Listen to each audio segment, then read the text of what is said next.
All right, so I'm going to go over a few simple ways that you can bring test data back into Flux. The first one is just talking to Copilot about some results that you're seeing.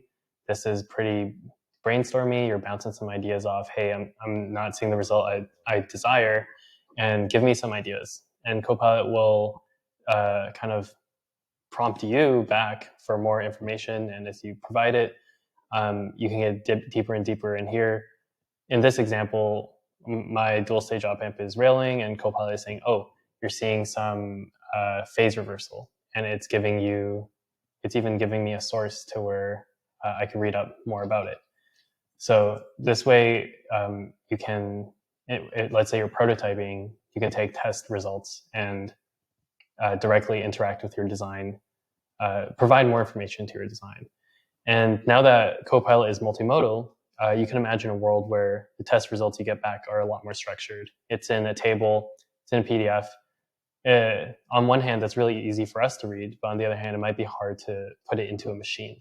So here, you can just take a screenshot, upload it to, give it to Copilot, and here's you can imagine a world where you have this test report, and Copilot can extract the information from it and even analyze images. So here in this table, we have some mock screen scope captures, and Copilot is saying, "Oh, the transient response has less overshoot compared to the first one," and it'll take all this information into consideration as it's suggesting a fix, like make sure you have enough smoothing, you have enough filtering to smooth out the ripple.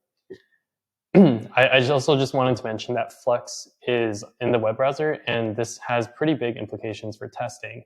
Oftentimes, you do need access to the design when you're in the lab testing. It's just very helpful to have it. And not only do you have access to the design, so you know what you're testing, but you can put results back into it. So because of, I'm sure Nico went over the sharing capabilities of Flux, you can give comment access to all your lab engineers, and on any device they have